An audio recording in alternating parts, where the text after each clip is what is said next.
is reflected both. Uh, okay. Okay. So the business unit director clicks on the add project, tapos loads create project, pop-up form, fills out the form, name, client, start and end, and then save or create button. The system validates the required. The system creates a new project. Okay. So itong use case description, wala siyang any extensions.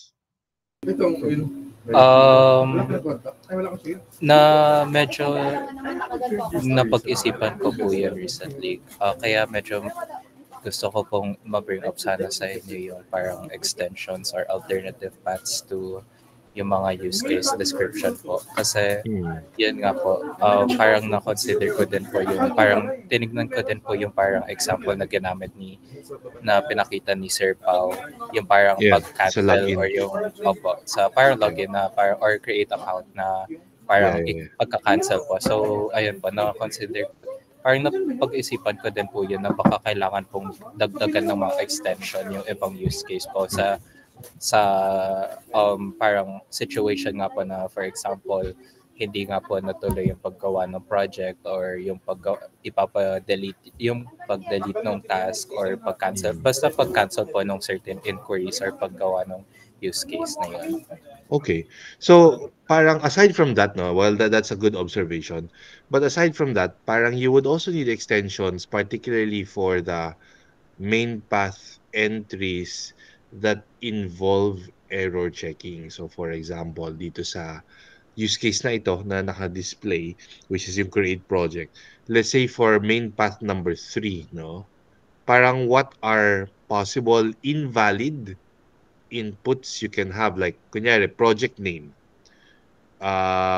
What will happen if you enter an invalid project name? Kunyari, maglagay ka ng mga special characters or whatever. Same thing with the client, 'di ba? How do you handle that? So usually you want to say here sa extension na if an invalid project name is entered, or una i-define mo muna what constitutes a valid project name in the business rule. Kunyari ito, di ba? Project name should be unique, that's correct. But what are the allowable characters for the project name? And then, dun sa extension mo ngayon, sa number 3, meron kang parang 3.1 na what happens when you enter an invalid project name, or what happens when you enter a project name that already exists. No? So, ano yung error na, or ano yung warning na lalabas, ano yung error na lalabas, etc. Same thing kunyari dun sa dun sa start and end of project. Syempre meron siguro rule na the end of project cannot be, or the start of project cannot be later than the end of project, diba? So what happens when mag-input siya ng ganon, no? So what appears on your screen. So dun mahalaga yung mga extensions. Okay, so hold on, wait lang guys.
Okay, sorry for that, guys. So kunyari here, extension for number 3, and then extension for number 4.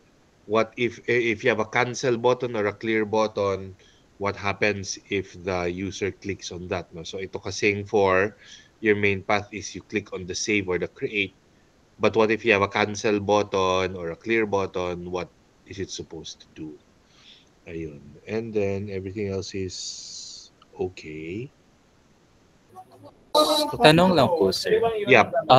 Doon po, you mentioned po na doon sa extension is parang error checking po. Yep. Pero sa error, iba po yung lalagay sa extension sa business rules po, no? Na parang sa business rules po, yun doon po parang i-mention yung parang na-mention mo pong paano po yung naming convention Yep. ng project, for example. Yep. So, sa business rules po yun ilalagay, hindi Yeah. po sa extension. Sa extension sa No. po ilalagay yung parang What if what if na-violate yung business na rule? okay po, sige po. Diba? So, yun. So sige, tingnan natin yung next use case. So, after you create the sige, let me see the screen first. So, here, this is the create, no? So, what's the first screen? Yung pop-up na yun. What's that? Farah. Yan po yung add project. Ah, Create project screen. so sige. So yung first text box is for the project name. Tapos Yes yung po. second is yung Sa client client, no? name po. Tapos yung nasa baba nun is yung start date, tapos end date yung nasa kanan. Up. And then what are the things on the bottom of that? Yung parang merong 3x3 buttons. Yan po yung calendar. Calendar. Yung picker, parang date picker. Apo. Tapos yung plus, what's the plus? Yun po yung add. Tapos yung button next to that po is yung cancel or leave. Okay. All right. So again, here you want consistency. So kunyari, 'di ba, in your when you start developing this, parang yung dun sa use case description nakalagay save or create. So pili na lang kayo. And then decide of that. So is it save or is it create, no? Tapos pag nag-label na kayo dito, make sure it's the same. Na wag na yung add, just make sure it's save or create. Ayun. And then the other button, is it a back? Yun po. Apo, yung back po. Ayan. So that one, include in your extensions, what happens if you click on the back? Diba? So magko-close ba yung window? Up po. Yes po. Okay. And then itong next is probably yung kasunod. Can I see the next use case, please?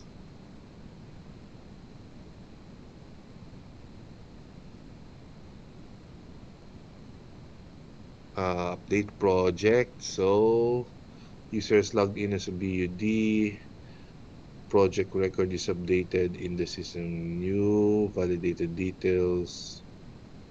Updated project is reflected in the screen. Bakit madami yung post condition? Is updated tapos merong the project record is permanently removed. What does this mean? Post conditions, ba't ang dami?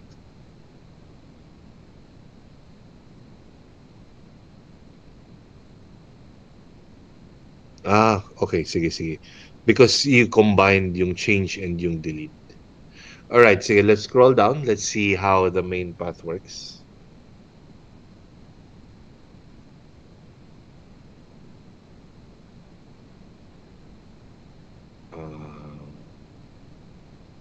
The BUD selects the project to modify from the list. And then the BUD clicks on the edit project. And then the system loads the project details form pre-populated with current data. Okay. So ito, number 4, uh, I have to list down what are the changes that you can make, no? So parang similar to yung ad kanina, sabihin nyo kung ano yung fields na lalabas. Kaya sa number 3, indicate what fields are pre-populated with data. So kung kanina is sa create, you have your name, client, start and end date. Ganun din sa number 3.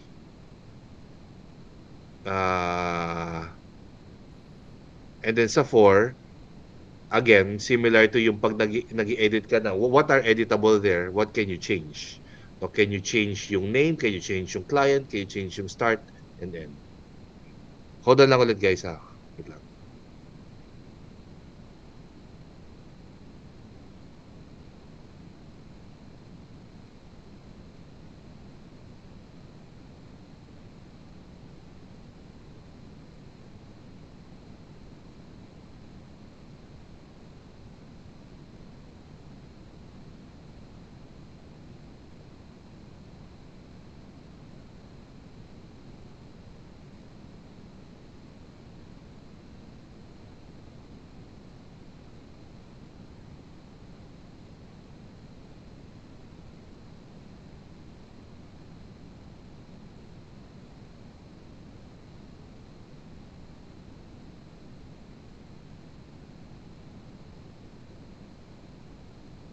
Okay, sorry again. So, yun.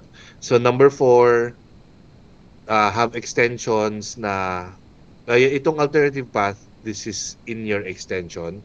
So, what happens if, kunyari, mali yung end date na ilagay maging before yung start date, then there's errors. And then, number 5 is click on save changes and update. Or, again, decide already what to um, say there. Is it save changes or is it update? Tanong lang po, sir. Yeah. What if po, sir, may mga for example po, may gusto po kaming lagay na details na hindi po talagang palitan. For example, yung client name or yung project name po. Kailangan po ba ilagay sa business rules na dapat po sa Yeah. na hindi po yun pwedeng palitan? Yeah. Tapos, ilagay nyo din kunyari sa number 3, di ba, ililist nyo lahat ng mga columns. So, after the column, lagay mo siguro, let's say, project name, no? Parang lagyan mo ng parenthesis, non-editable, tapos yung client, non-editable, para lang malaman again, the purpose of this is to show your dev ano yung lalabas sa screen, ano yung logic, ano yung i-display.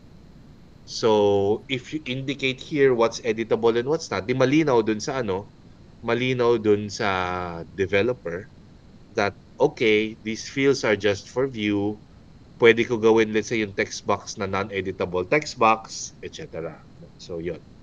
So, to answer your question, sa business rule, indicate mo ulit na hindi pwedeng mapalitan yung aling fields.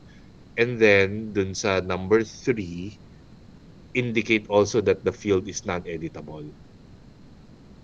So, bale po, sir, sa lalagay lang po sa main path or sa business rule na yun po yung mga hindi po pwedeng editable. Yes. Yes. So, doon po sa... wala na dapat extension yun if di ba? If, yun nga, you design it as a non-editable field. Para mabawasan na lang po ng extension. Yes, that's correct. Okay. Ayun.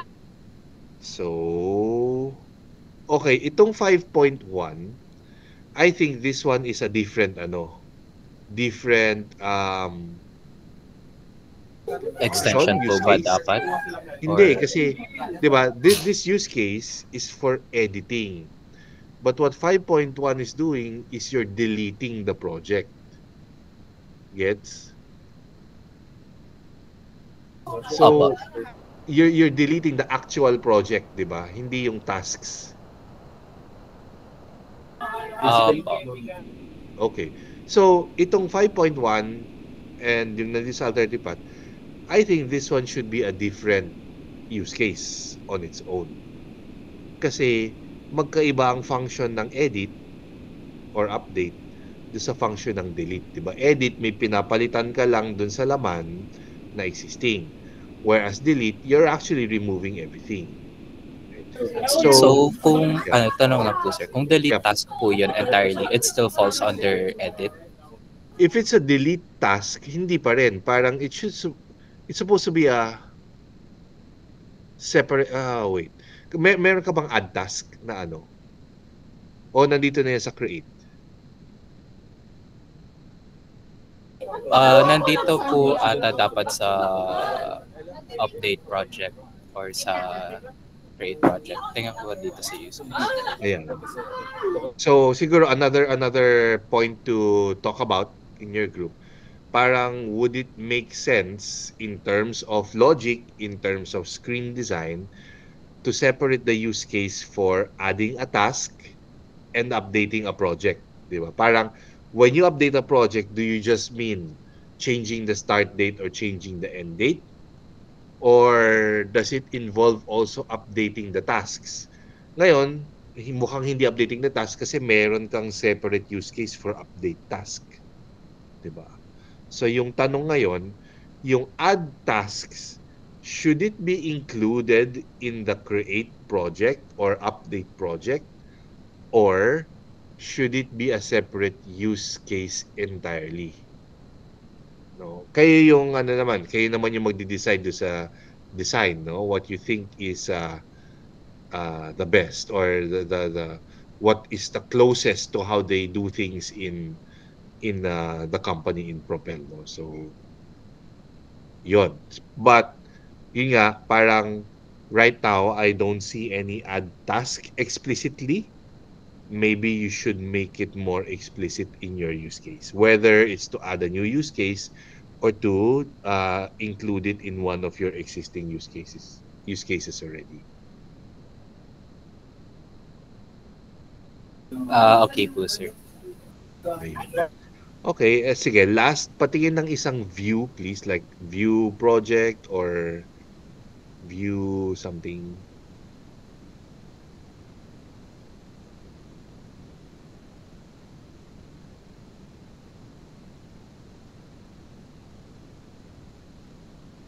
Meron ba parang view project status or something?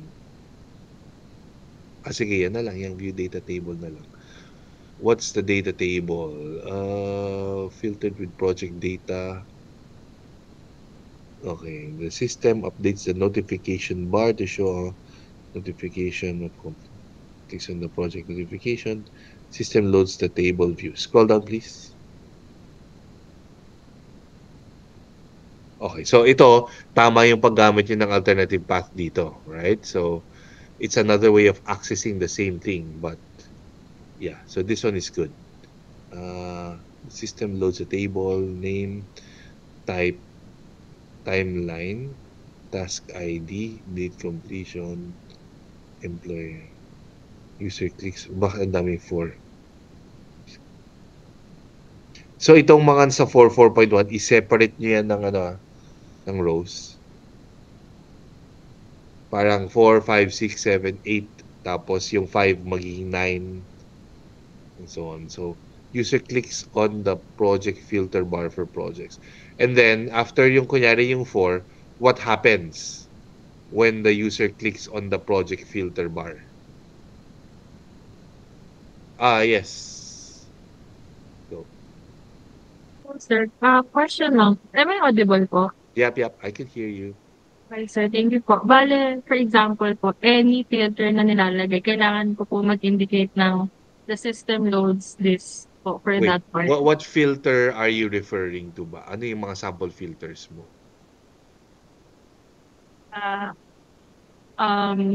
Pag clinig po yung project filter, kasi po, I left it vague po. Kasi marami pong pagpipilian dun sa drop-down for the filters. Okay. Kailangan po ba i-specify siya?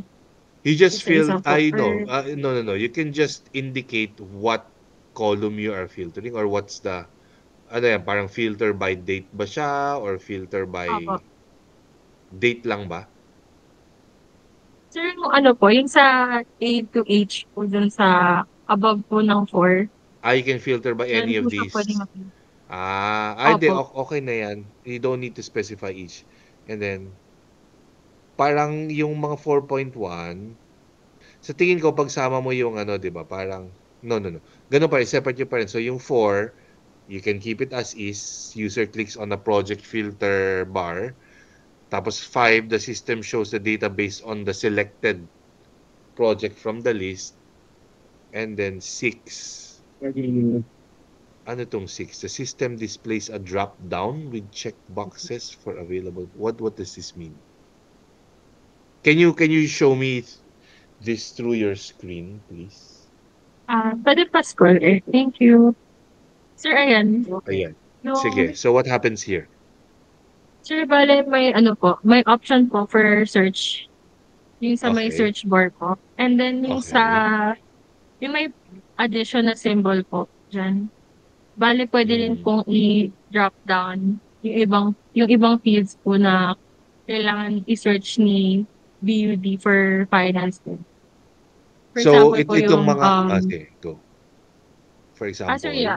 I was going to say, sir, wait lang, sir, ingay, sorry.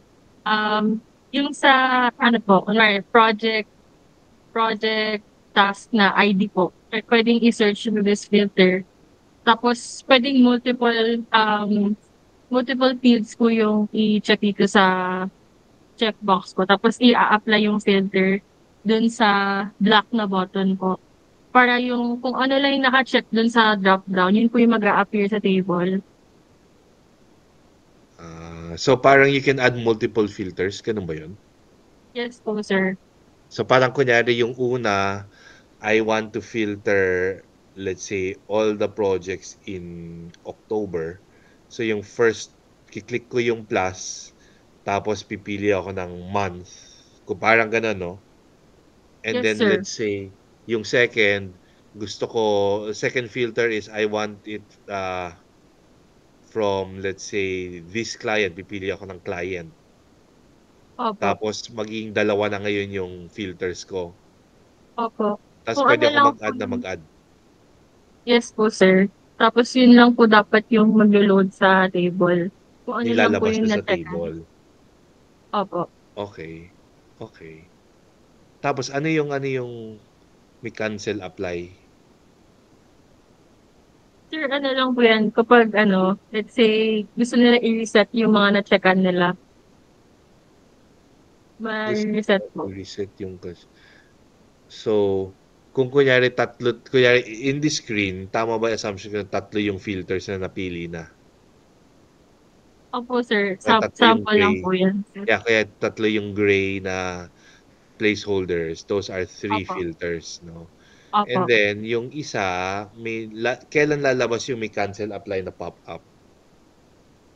Sir, kapag yung first na cursor, yung may addition, tapos may lalabas na pop-out, tapos yung naka-gray po, tapos yung last na pop-out naman po yung may checkbox na po. So, bali yung trigger po niya is yung plus na symbol. Ano yung selection na yun dun sa ano? Ano yung gray na naka-highlight dun sa first pop-up? Yung sa tabi po ng plus na symbol po. Oo. 'Di ba merong pointer tapos merong naka-gray area doon. Ano yung gray area? Sir, kunwari po sa example niyo kanina, if month yung hinihingi, mas specified information lang po yung nandun sa checkbox po. Kung anong month yung hihingin. Okay. Tapos kunyari yung actual second pop-up yan yung January, February, March. Opo. Okay. Yes po, sir. So medyo complex ah. Ayun. Sir, if may suggestion po kayo, hindi naman po i-revise for me kasi medyo, ang concern ko lang din po kasi dito sa ginawa kong screen is baka mukha siyang masyadong cluttered for viewing Actually, data po. it's not much on the clutter but more on complexity. And if it's this complex, you need to probably revisit yung priority niya, di ba? Kasi parang it doesn't make sense to try to code something as complex as this kung low priority lang naman yung filtering, di ba? Pero syempre, if it's a high priority, then this would make sense more. Sir, sir, from what we've spoken with Professor Bar, mukhang High high priority siya. priority po siya Oh, kasi, then, yeah. sige po, sir. Then baka tama yung complexity niya. Kung ganyan talaga yung gustong parang report builder nung client, edi yeah, this one probably works. Sige Ayun. po, sir. Sige, can you scroll up again, please? Tingin nung number 4. One to more projects in the system merges and loads data from the cell. Okay. The user enters the information they want. Since results. Okay. So ito nga, parang I think this one either put everything on one paragraph or i-separate nyo. Huwag kayong mga point 1, point 2, point 3. Ituloy-tuloy nyo siya. So 4, 5, 6, 7, 8. Tapos yung 5.1 becomes 9. 5.2 becomes 10, 11, 12, etc. etc. And then yung extension nyo, the user clicks on the footer button select. Huh? What's this? Why is this an extension?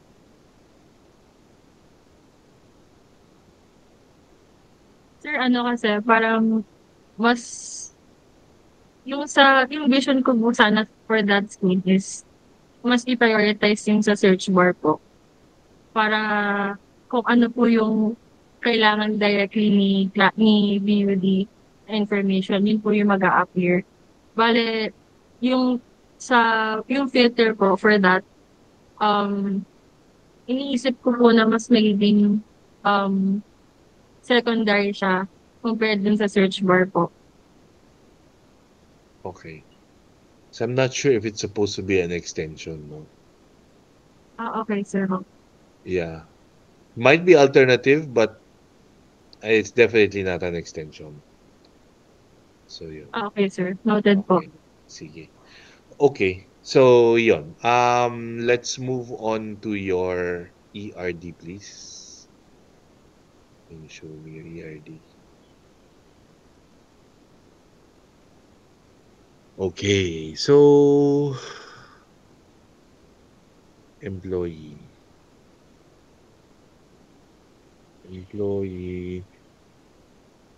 So una, saan yung user table nyo?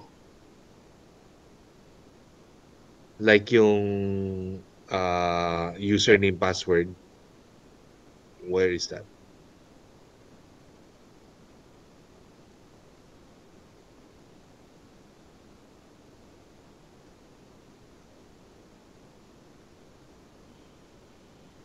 Kung wala kayo nun, maybe, yeah, go ahead. Sir, kasi yung user po, diba, yung parang yung employee at saka yung BUD. Yung employee, kasi yung BUD po, parang they still fall under yung employee, which is like parang subclass lang po sila nung BUD na parang doon po sa employee type, nalalagay po nila, example is like BUD, yun po yung position nila or anong department po sila. So is the BUD, is the employee type, is that there so that you'll know if a particular user can access a particular use case? Ganun lang ba? Parang, I guess parang pwede po siyang gawing ganon. Pero, si Dean, I think he can answer that question.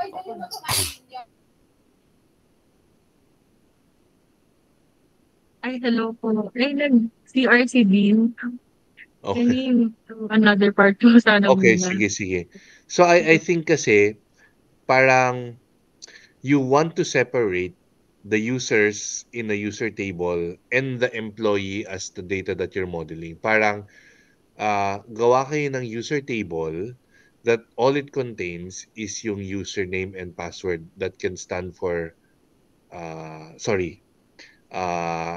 employee or hindi pala. Sorry. Let's scratch that, no.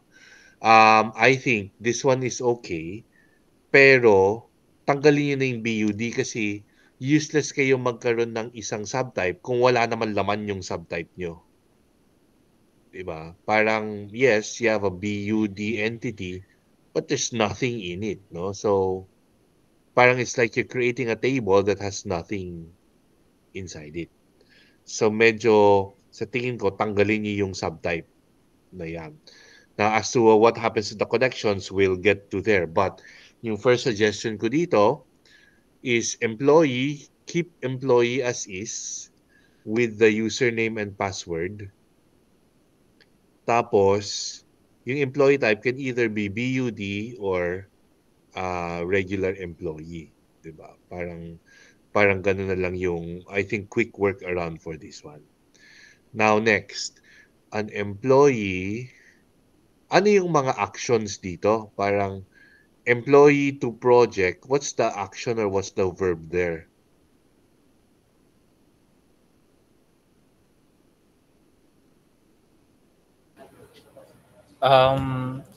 So, bale sir, kasi 'di ba nga po yung nalagay po namin for employee is either yung subtype na BUD or yung ano po, yung regular employee po working on that project. So parang yung employee project, I guess that would fall more under yung pag-create nung project po, nung BUD. So employee create project. Ayun. So yun, you don't need to kasi hindi niyo naman pinapansin kung sino yung gumagawa ng project, 'di ba? Opo. Yeah. So what I think here is that tanggalin niyo na yung connection between employee and project, 'di ba? And not have any, so mawawala na yung employee project na tawag dito, na connection. Tapos yung date added, ilagay niyo na lang din sa project, 'di ba? Kasi iisa lang naman yung date added ng project. And again, it doesn't matter on who's the employee that does it kasi BUD naman lang ang nakagawa. So for the so again, yung project, you just keep the name, the client. Yung timeline ba, bakit siya multi-value? Why is it a multi-valued attribute?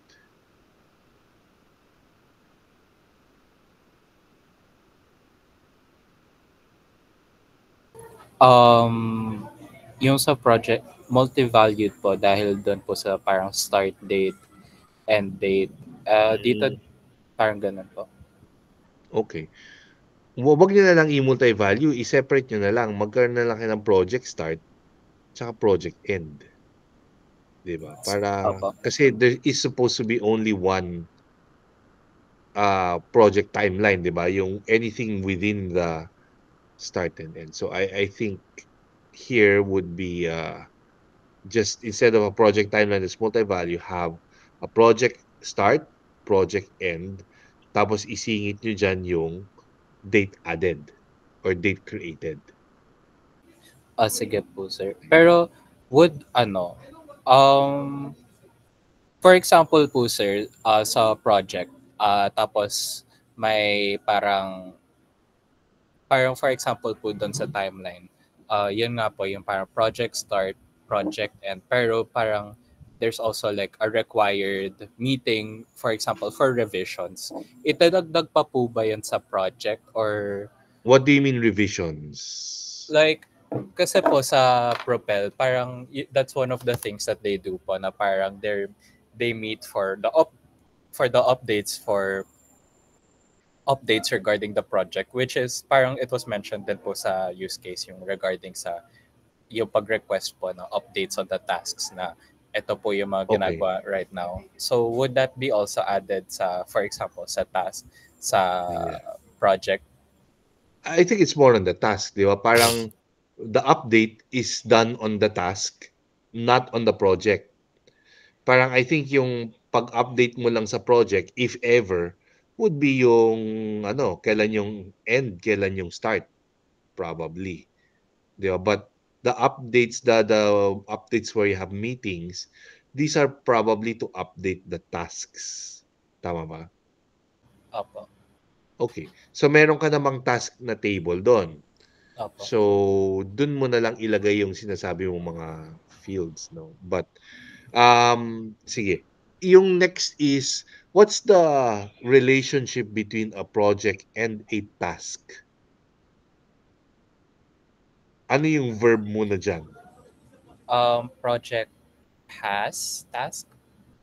Okay. Ano yung has? One to many, one to one. One to many po. For example, isang project po, marami po siyang tasks talaga. Okay, tama. So a project has one or more tasks. What about the task? Yung task Project. naman po,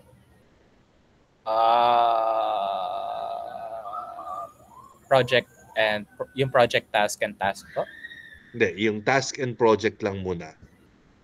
So a task belongs to blank project. So a task can belong to one project. Pero parang naisip din, ayan si, Oh, sige, go ahead. Hi, sir. Dinig po ba? Yep. Dean po ito. Yeah, hi Dean, I can hear you. Clarify ko lang po, sir, yung sa ERD namin. We made, para there are zero to many. Sorry, paano yung ano? Zero to many. Optional many. Ayun, optional. Okay. So, optional to many po yung cardinality ng task to project. Task to project. Kasi, pwede kasi, sir, mag-start na yung project, walang laman. So, wala pa siyang task. And then we fill it out. And we did, yung relationship na there can be mandatory mandatory one to many tasks that belongs to projects. Kasi, bakit siya mandatory? Bakit siya too many? Actually, yung many yung tanong ko, bakit many? Parang a task belongs to many projects? Ano, sir? Kunyari, meron tayong 3 project that all has the task na researching. Okay. So, yung task name na research, pwede po siya manggaling. Or pag pinalter out, pwede po siya lumit out sa 3 project. Okay. Well, yeah, okay, that does make sense as well, no? Pero yung naging cardinality mo, talaga bang many to many pa rin yan, or is that supposed to be not many to many anymore? Parang ang project task mo ba, is that an associative entity? Ay, sir, associative entity po, dapat So dapat hindi mandatory na one many po. to many yan, di ba? So parang yung project papuntang project task, dapat one to many na yan. Tapos yung task papuntang project task, dapat one to many. Similar to how you did yung employee project. Dapat hindi na siya many to many. Ayun. But okay, then that works, no? And then itong isa, task and employee, I'm assuming ganun din yung kwento.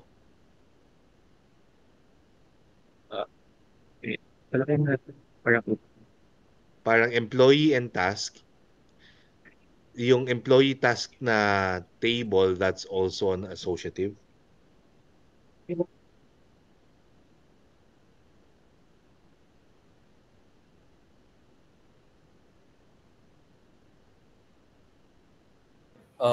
I'd say so po, sir, na associative po siya. Okay. So again, dapat yung mga many to many cardinalities, hindi na dapat many to many yan. Dapat similar again to employee project, yung many side nandun lang dun sa employee task and then naka one side na yung dun sa employee and task. Okay. Now, I have a follow-up question na here. Itong inputted hours in task, what is that? Yan po, sir, yung parang in-update po ng employee yung yung hours, kung ilang hours po yung nilagay nila. Okay. Bakit dyan siya nakalagay sa task? Kasi part naman po talaga, parang part po siya nung, parang criteria for the task na parang For example po doon sa screen na nakalagay po doon, parang pwede pong i-input ni employee kung ilang hours po yung nilagay nila. So, ay parang ganun po. Okay. Sige. So Sir, I'll give you dagdag a ko pa. next. Sorry, Dean. Yes, Dagdag ko Dean. pa. Okay, Um, go ahead. yung reasoning po is hindi po rin kasi namin siya pwede ilagay sa associative entity. So, nilagay namin sa task mismo na entity. The reason why hindi po namin pwede ilagay sa associative entity is we can have multiple research tasks, pero hindi po lahat ng research tasks na yun can be done within the same hours. So, and it made sense to us na we put infinite hours dun sa entity. Okay.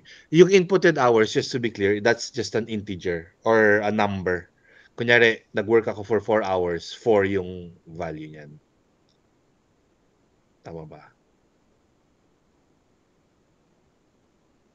Yes. Okay. Okay, so ito yung tanong ko ngayon, no? So let's say, scenario natin, meron kayong dalawang projects. Sabihin natin project A, project B, no? For both of these projects, pareho silang merong, well, yung project A has 3 tasks. Task 1, task 2, task 3. Si project B, meron kang task 1 tsaka task 4. Okay? So, 2 projects, yung isa 3 tasks, yung isa 2 tasks. Pero both projects have task 1 as part of the project. Are you following so far? Yes po, sir. Okay. So ngayon si employee, let's say employee 1, assign siya dun sa task 1 ng project A. Tapos si employee 2, assign siya dun sa task 1 ng project B. No? Tapos nag-meeting. Sabi ni employee 1, okay, I spent 5 hours for task 1.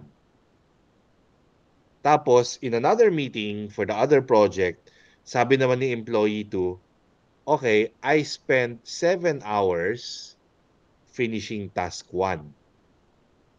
So, based on your current design, saan nyo ilalagay yung values of 7 and 5?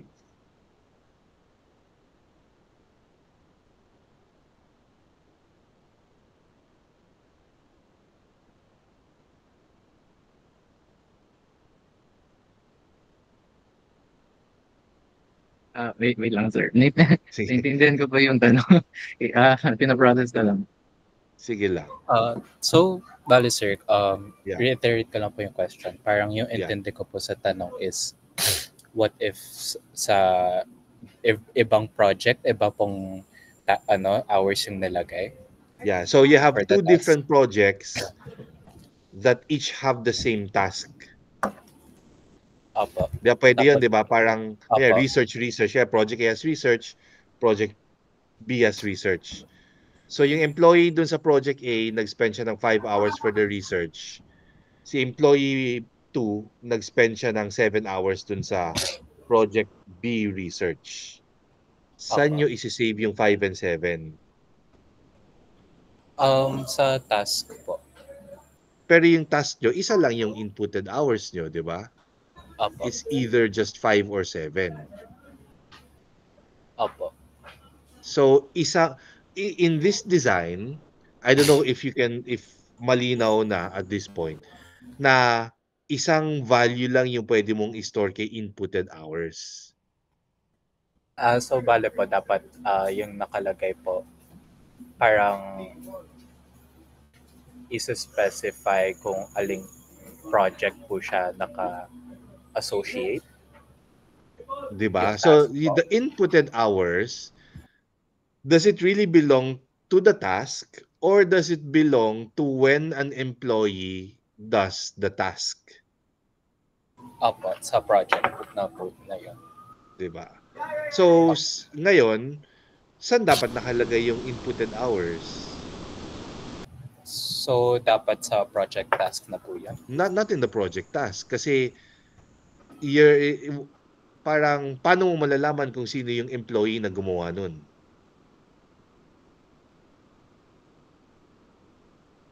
How So, will you? Yeah. sa employee project or Wala nang employee employee task? project. Tinanggal na natin yung employee project. Ay, yung employee So isa employee na lang yung task? pwede ilagyan. Yes, sa Employee employee task. task. Sa Sorry, employee sir. task. Kasi 'di ba, various employees can spend various hours for the same task. 'Di ba? Parang I can do it in 5, another employee can do it in 7, maybe another employee can do it in 10 in the future or maybe even less. So, yung inputted hours, it would make more sense to place it on the associative entity. Parang ano yan eh. Sige, I'll give you another analogy. Let's say sa school setting, 'di ba? Meron kang entity called course, which is MCs 41. Meron kang entity called student, which is a representation of the student. Where will you put the grade component? Ilalagay mo ba siya dun sa student? Ilalagay mo ba siya dun sa course? Or will you place it somewhere else? Opo. Okay, Yun. gets po, sir.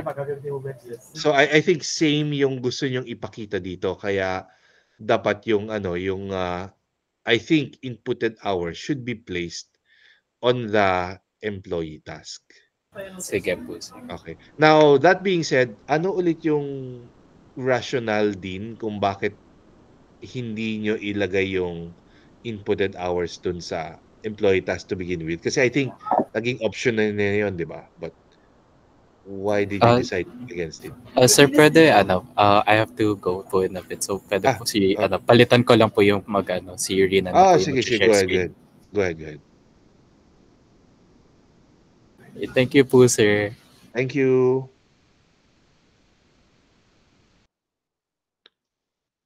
Ayan. So, balik tayo sa'yo din. So, ano ulit yung reason kung bakit yung inputted hours hindi nyo nilagay dun sa um, employee task? Malakas ko yung pala dito. Dinig ko yung makakit. Sorry din, pwede pa ulit please. Malakas ko yung walang dito, sir. Dinig ko ba kami? Yeah, I can hear you now. Eh,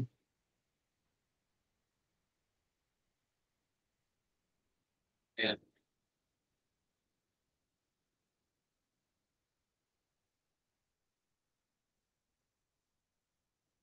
Sorry, I think nagka-cut off. Kung medyo pangit yung audio, maybe you could just like type it in the chat. Sir, dinig ko. Malinaw. Malinaw na ngayon, but I Okay. don't know if you said something previously. Okay, sige, go. Ano? Sig Hindi, sir, nagets ko naman po. Yeah. I understood that it would be better to put included hours employee task.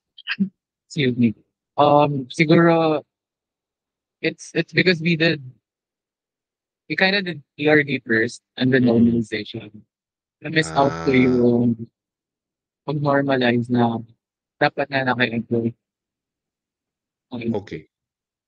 Okay. Sige. Alright, so let's just scroll down to patingin yung notification. Thank you, Dean. I understand. So, employee ano yung sample notifications? Notification, it is so may dalawang client po. Yep. Wait, let me check. Yeah, there is two kind of notification. Yung notification na isa-send ni employee papunta kay BUD. Kapag po Ah, natapos na ni employee yung task niya, tapos nag-input po siya ng hours, that notification masasend po kay BUD. So, ang okay. notif ni BUD is, mayroong task completed. Tapos, waiting for approval. Ito daw yung hours na nilagay ni employee. So, that Okay. is employee to BUD. And then, Okay. um, BUD to employee naman po is when BUD starts to create a project, adds tasks, and the instance po na they add an employee to the task, so bale, inassign po nila si employee dun sa task, manonotify Mm. po si employee na there's work to be done. Okay. And then yung requests, ano naman yung kwento ng requests? What's a sample Okay. request? Excuse me po. For request naman, there's also two instances a BUD could receive a request from.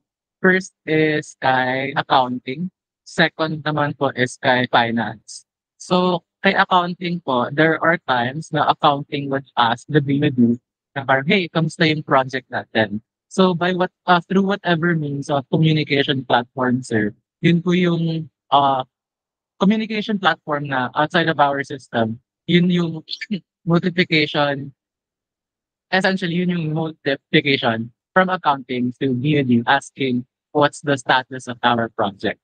And then for finance naman po, is when finance will ask for a data Mhm. table containing yung mga um, hours per tasks, ayun po. Parang isang malaking table lang siya. Okay. So, okay, naintindihan ko 'yon. But I think you have to discuss also yung suggestion ko kanina na whether or not to keep BUD as a subtype or just keep it as under employee. Kasi may impact 'yan dun sa request. But what might end up is that yung employee maging unary relationships na lang siya between notifications and requests. But again, that will depend on how you guys will pivot from adjusting the content. Pero yeah. Pero sir, hindi Now, po ba yeah. kapag tinanggal namin si BUD, tapos Mm, kunyari kinonect namin, let's say naging unary relationship yung notification with employee, and then the mm. requests entity, i-connect na rin namin kay employee. Hindi po ba parang it's saying na all kinds of employee are able to receive these requests and notification? No. No naman. Parang yung exception natin kasi dito in a unary, parang it can be optional. Gawin yung optional, 'di ba? So, para hindi na ma-blanket na all, gawin yung zero or more or zero or one, 'di ba? So, it's either you can send the request or you can't send the request. So, if you can send the request, then you're the BUD. But if you can't send the request, then it means that you're the regular employee. Sir, I think naman po na the yung ERD namin, wait, yung subtype ng paggawa ng BUD, it makes sense kahit na wala naman siyang additional attributes dahil it has yun nga, unique relationships. Pero Yeah. mali po namin yung nalagay namin relationship dun sa disjoint na symbol. Yeah. Well, maybe to dispute a little, parang you can't have an entity na walang attribute at all. So Sir, yun kahit, yun yun kahit yun ano, yung kahit, sorry po, siguro dahil uh, from discussions with Sir Pao, yeah, na yeah. po, yung class mo. Hindi po ba valid siya kapag it meron siyang unique relationship? It's enough to distinguish to tell apart yung subtypes.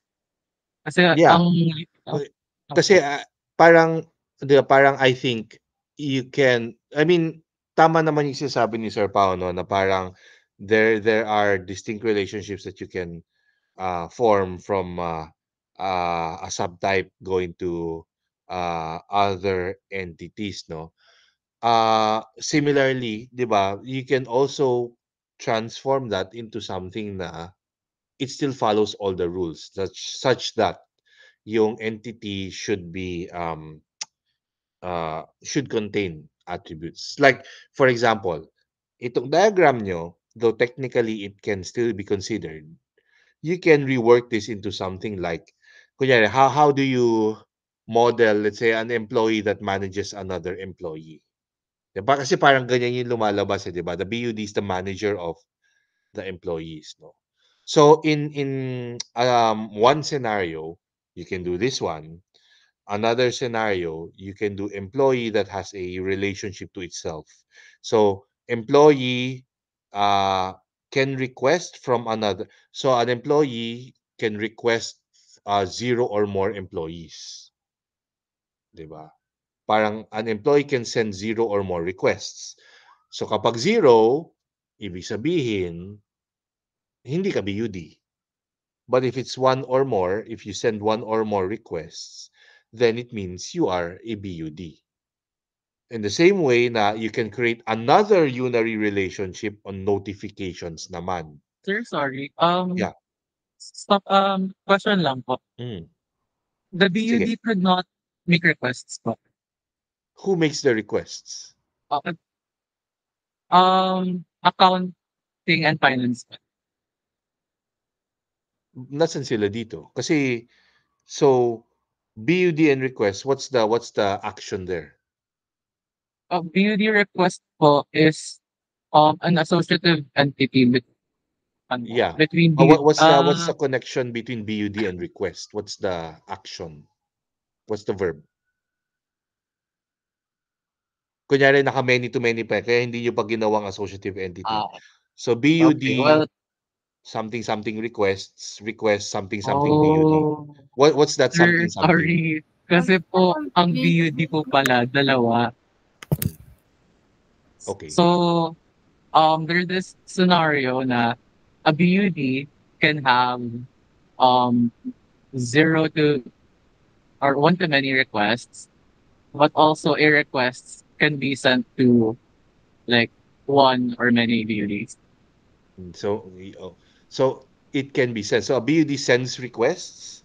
No, it can be sent to the BUD po. Dalawa po kasi yung BUD. Dalawa yung BUD. Like dalawang tao yung BUD. Opo, dalawang tao kada unit. Yeah. But the role, so the BUD is sent requests, yun yung ano? Opo, tagatanggap lang po siya. So receives, di ba? Opo. Receives. Okay. So a BUD receives many requests. Yes. And requests are sent to many Yes, BUDs. Okay. So, in that case, pwede pa rin siyang unary, di ba? An employee can receive zero or more requests. Zero kapag hindi ka BUD, one or more if you're a BUD.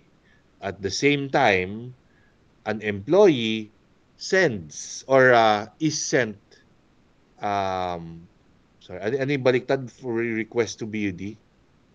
Request to BUD. Request can be sent to multiple BUDs. BUDs can receive multiple requests. Ayun. So, kung may unary ka sa employee, so yung una, an employee receives a request. Diba? Receives zero or more requests. So, zero kung regular employee ka, one or more if you're a BUD.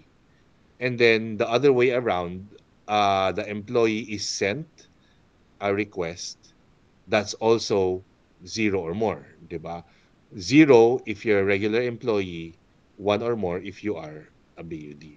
So again, you can rework this into that. It's either that or yung BUD, dapat lagyan nyo pa ng mga subtypes yan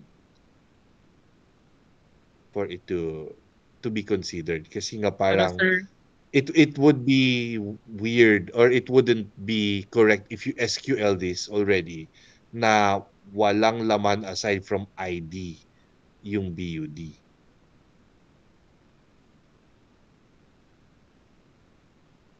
Yun yung ano.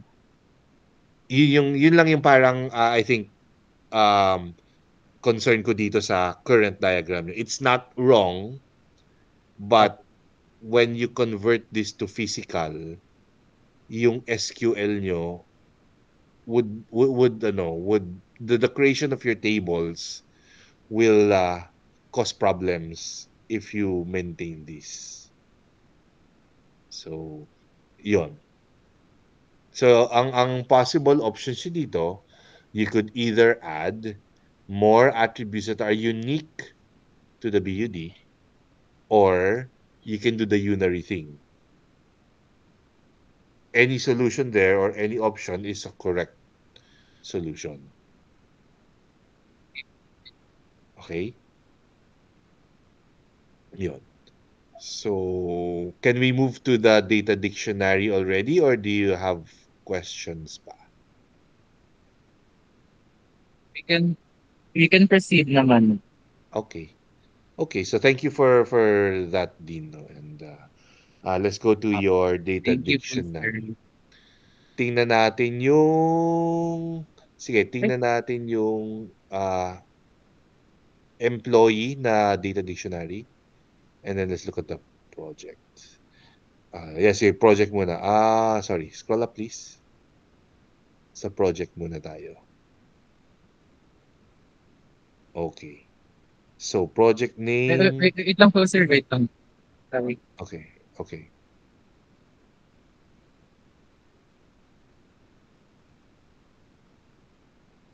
Sige, sir. Okay na. Ah, ah, Okay. Okay. So, project name, primary key, any set of alphanumeric characters. So, does that include yung mga spaces, special symbols? So, well, nasa business rule yun naman pala yun. Sige, scroll down. Primary key, yes. Product description, any set of alphanumeric characters, client, okay. Date. Oh, project status. Ba't nagka-project status kayo dyan? Is there project status in your ERD for project?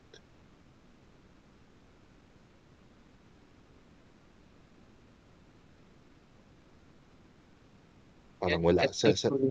Ayun yun, Ah, sorry. Okay, project status is derived. Scroll down, please. And it says in your data dictionary, not started ang default. Pero ang pwede yung, what's this 0% greater than, what's this? Yan pa yung percentage of completion. Kung i-accumulate ko yung mga number of tasks Hmm. completed over the number of tasks So, overall. okay. Yung default value siguro ilagay nyo 0, di ba? Not started. Tapos, yung range of allowable values is from 0% to 100%. Ganun ba?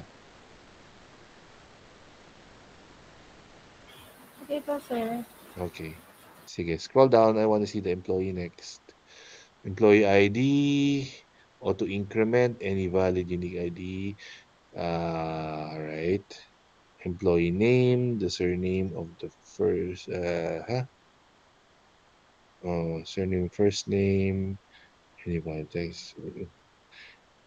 Yung employee type, so dalawa lang naman yan, di ba? It's either BUD or employee. So just indicate the range is either employee or BUD. Departments, and di ba, department name, official work email, email format. So scroll down.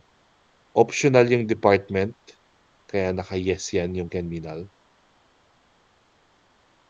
Yes po. Kasi Okay. pwede po kasi sila mag-hire ng mga freelancers. Mm. Tapos ang primary key nyo dito, both employee ID and email. Opo. Bakit dalawa pa yung kailangan yung email? Ay, bakit dalawa pa yung kailangan yung primary key? Ayun Can po you... process, yung Sige, go process ahead. po kasi, yung email po is uh, its own foreign identifier kasi it needs to be unique. Pero yung employee ID, isn't that unique already. Kasi yun nga, ID number that uniquely identifies the employee. Ba't mo pa dadagdagan ng email? Okay po. So, pwede pong kahit di na po primary key yung email. Yeah, kahit hindi na PK yung email. Kasi later, it's going to slow down your system if you have an email pa aside from the employee ID as your primary key. Kung kaya na naman ng primary key yung employee ID, di stick with that employee ID instead. Scroll down, please. Okay. Lastly, I want to see the relations na, please.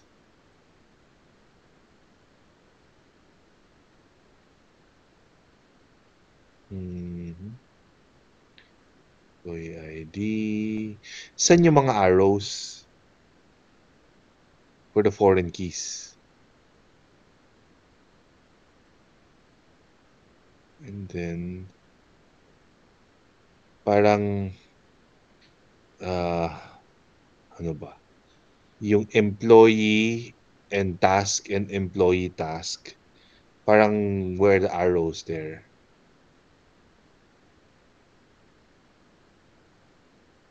Or yung BUD. Saan yung BUD?